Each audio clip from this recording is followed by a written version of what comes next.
Hi there guys, in today's video with VinylCut we'll be looking at what paths are. Let's have a quick intro here.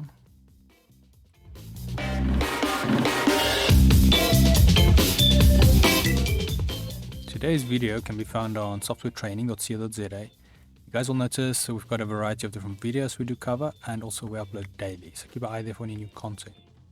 We head back in the program here.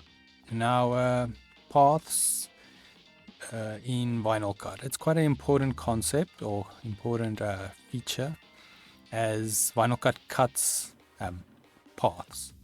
So if you don't have any paths, then it will not cut anything.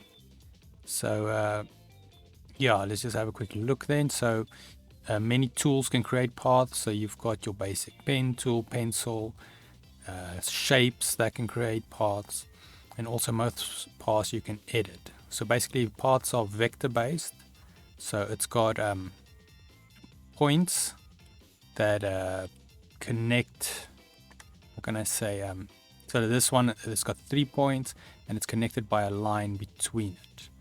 Now paths can also be filled like these shapes here. So this one's got 4 points and it's got a fill in the inside. So like I said, it's vector, so it's a mathematical equation.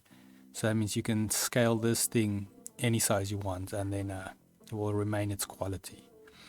Text is also paths, so that is also good to know. So that's why you can scale it any size you want. And yeah, so let's just quickly have a like if we look at these two, like let's say we've imported an image.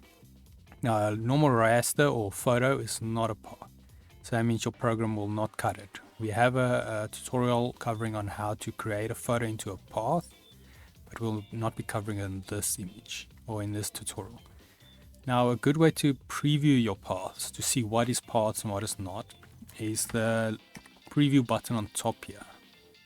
So if we select this, now we can see the one monkey has a path and the other one doesn't. So we go show printable, then you can also see the monkey with a path. But if you put show printable off, then it'll be easy to see what is paths and what is not. You can also say show nodes, so you can see all the connection points of that path. So basically what connects it. And then also the reason why it's important to know what's paths, because on top here we've got a menu called paths, and under that we have a lot of options which we'll be using, and this will not work unless you use it on paths. So yeah, let's just quickly head to the website here. If you guys navigate to softwaretraining.co.za, you can find this video and more videos like it. We have a variety of different software we do cover, and also we have a search option on top here. So if you guys want to look for anything specific, if you don't find what you're looking for, you can always go request a training video and then we'll make that for you. Otherwise, thanks guys for watching and cheers.